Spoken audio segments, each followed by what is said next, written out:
ನಮಸ್ಕಾರ ಸ್ನೇಹಿತರೆ, ಮತ್ತೊಂದು ವಿಡಿಯೋಗೆ ಸ್ವಾಗತ. ಇವತ್ತು ನಾನು ರಿವ್ಯೂ ಮಾಡುತ್ತಿರುವ ತಮಿಳು ಇಂಡಸ್ಟ್ರಿಯಿಂದ ರೀಸೆಂಟವಾಗಿ ಏಪ್ರಿಲ್ 30, 2026ಗೆ ವರ್ಲ್ಡ್ ವೈಡ್ ಅಲ್ಲಿ ಬಿಡುಗಡೆ ಆಗಿರುವ ಮತ್ತೊಂದು ಸಿನಿಮಾದ ಹೆಸರು ಖಾರ ಅಂತ.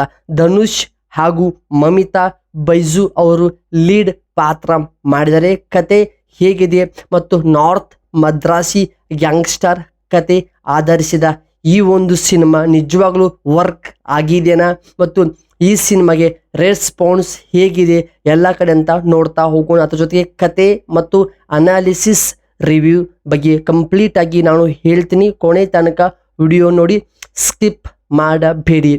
ಈ ಸಿನಿಮಾ ಧನುಷ್ ಅವರ ಒಬ್ಬ ಮಾಮೂಲಿ ವ್ಯಕ್ತಿ ಮತ್ತು ಹೇಗೆ ತನ್ನ ಫ್ಯಾಮಿಲಿಗಾಗಿ ಮತ್ತು ಏರಿಯಾದ ಜನರಿಗಾಗಿ ಒಬ್ಬ ಡಾಮಿನೇಟ್ ವ್ಯಕ್ತಿಯಾಗಿ ಪರಿವರ್ತನೆ ಆಗ್ತಾನೆ ಮತ್ತು ಹೇಗೆ ಬೆಳೆಯುತ್ತಾನೆ ಅನ್ನೋದು ಸಿನಿಮಾದಲ್ಲಿ ತುಂಬ ಚೆನ್ನಾಗಿನೇ ತೋರಿಸಿದ್ದಾರೆ. ತಾವೇ ಡೈರೆಕ್ಟರ್, ತಾವೇ ಈ ಸಿನಿಮಾದಲ್ಲಿ ಸ್ಕ್ರಿಪ್ಟ್ ಆಗ್ಬೋದು, ಡೈರೆಕ್ಷನಲ್ಲಿ ಕೂಡ ವರ್ಕ್ ಮಾಡಿದರೆ ಸಿನಿಮಾದ ಮೇಕಿಂಗ್ ತುಂಬ ಚೆನ್ನಾಗಿನೇ ರಿಯಲಿಸ್ಟಿಕ್ ಆಗಿ ತೋರಿಸಿದ್ದಾರೆ.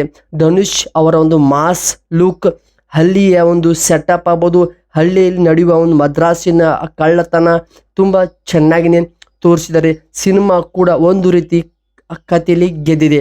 ಫಸ್ಟ್ ಹಾಫ್ ನೋಡುವಾಗ ಸ್ವಲ್ಪ ಸ್ಲೋ ಅನಿಸಿದ್ರು ಕೂಡ ಸೆಕೆಂಡ್ ಹಾಫಲ್ಲಿ ನಿಜವಾದ ಅಸಲಿ ಆಟ ಕಥೆಯಲ್ಲಿ ಶುರು ಆಗುತ್ತದೆ. ಪ್ರತಿಯೊಂದೊಂದು ಸೀನ್, ಪ್ರತಿಯೊಂದು ಟ್ವಿಸ್ಟ್ ಬಂದಾಗ ಒಂದೇನೋ ನಿಮ್ಮಲ್ಲಿ ಕುತೂಹಲ ಮೂಡಿಸುತ್ತದೆ. ಆದರೆ ಕ್ಲೈಮ್ಯಾಕ್ಸಲ್ಲಿ ಪ್ರತಿ ಒಂದೊಂದು ಟ್ವಿಸ್ಟ್ಗೆ ಒಂದು ಒಳ್ಳೆ ವಿವರಣೆ ಕೊಟ್ಟಿದ್ದಾರೆ. ಅದು ಹೇಗೆ ಯಾಕೆ ಆಯಿತು ಅಂತ ಸಂಪೂರ್ಣವಾಗಿ ಈ ರೀತಿ ಚೆನ್ನಾಗಿನೇ ಅರ್ಥ ಮಾಡಿಸಿದ್ದಾರೆ. ಆದರೆ ಸದ್ಯಕ್ಕೆ ಈ ಸಿನಿಮಾ ಕನ್ನಡ ಭಾಷೆಯಲ್ಲಿ ಬಿಡುಗಡೆ ಆಗಿಲ್ಲ. OTTಗೆ ಬರುವಂತಹ ಒಂದು ಸಮಯದಲ್ಲಿ ಈ ಸಿನಿಮಾ ಕನ್ನಡ ಭಾಷೆಗೆ ಡಬ್ಬಿಂಗ್ ಆಗುತ್ತದೆ. ಏಕೆಂದರೆ ಧನುಷ್ ಅವರ ಸಿನಿಮಾಗಳನ್ನು ಲೈನಪ್ ನೋಡಿದರೆ ಎಲ್ಲ ಸಿನಿಮಾಗಳು ಕೂಡ OTTಗೆ ಬಂದ ಮೇಲೆ ಕನ್ನಡ ಭಾಷೆಗೆ ಡಬ್ಬಿಂಗ್ ಆಗಿದೆ. ಸೊ ಇದು ಕೂಡ ಕನ್ನಡ ಡಬ್ಬಿಂಗ್, ಬಹುತೇಕ ಡಬ್ಬಿಂಗ್ ಆಗುವಂಥ ಸಾಧ್ಯತೆ ಇರುತ್ತದೆ.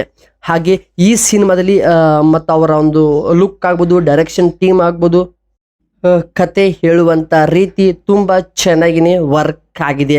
ಹೌದು, ಯಾವ ಸೀನ್ ಹೇಗೆ ಬರಬೇಕು ಮತ್ತು ಯಾವ ರೀತಿ ಟೈಮಿಂಗ್ ಆಗ್ಬೋದು, ಕಾಮಿಡಿ ಪಂಚ್, ಎಮೋಷ್ನಲ್ ಮತ್ತು ಒಂದು ಆ್ಯಕ್ಷನ್ ಥ್ರಿಲ್ಲರ್ ಸಿನಿಮಾವಾದ ಕಾರಣ ಒಂದು ಸಿನಿಮಾಗೆ ಬೇಕಾಗುವಂಥ ಪ್ಲಸ್ ಪಾಯಿಂಟ್ ಆಗ್ಬೋದು, ಅವರ ಮಧ್ಯೆ ಇರುವಂಥ ಕಾಂಬಿನೇಷನ್ ಆಗ್ಬೋದು ತುಂಬ ಚೆನ್ನಾಗಿನೇ ಸಿಂಪಲ್ ಆಗಿದ್ರು ಕೂಡ ಒಂದು ಒಳ್ಳೆ ಮೆಸೇಜಿಂಗ್ ಮತ್ತು ಒಂದು ಒಳ್ಳೆ ಆ್ಯಕ್ಷನ್ ಥ್ರಿಲ್ ಎಂಟರ್ಟೈನ್ಮೆಂಟ್ ಸಿನಿಮಾ ಇದು ಆಗಿದೆ. ಸೊ ಈ ಸಿನಿಮಾ ಸದ್ಯಕ್ಕೆ ಥಿಯೇಟರ್ಗಳಲ್ಲಿ ಸಖತ್ ಒಂದು ರೆಸ್ಪಾನ್ಸ್ ಪಡೆದು ರನ್ ಆಗ್ತಾ ಇದೆ. ಸೊ ನಿಮಗೆ ಇದೇ ರೀತಿ ಬೇರೆ ಮೂವಿಗಳ ಅಪ್ಡೇಟ್ಸ್ ಆಗ್ಬೋದು, ಬೇರೆ ಸಿನಿಮಾಗಳ ಇನ್ಫಾರ್ಮೇಷನ್ಗಳು ಬೇಕಂದರೆ ದಯವಿಟ್ಟು ನನ್ನ ಚಾನಲ್ಗೆ ಸಬ್ಸ್ಕ್ರೈಬ್ ಮಾಡಿಕೊಂಡು ಸಪೋರ್ಟ್ ಮಾಡಿ. ಏಕೆಂದರೆ ನಾನು ಪ್ರತಿ ದಿನಾಲೂ ಹೊಸ ಸಿನಿಮಾಗಳ ಅಪ್ಡೇಟ್ಸ್ ನಿಮಗೆ ನೀಡುತ್ತೇನೆ ಅಂತ ಹೇಳ್ತಾ ಈ ರಿವ್ಯೂ ಇಲ್ಲಿಗೆ ಮುಗಿಸ್ತಾ ಇದ್ದೀನಿ. ಮತ್ತೆ ಸಿಗೋಣ ಬೇರೆ ಒಂದು ಡಿಫ್ರೆಂಟ್ ಕಂಟೆಂಟ್ ದೊಂದಿಗೆ. ಕಾಯ್ತಾರಿ. ನಮಸ್ಕಾರ ಸ್ನೇಹಿತರೆ.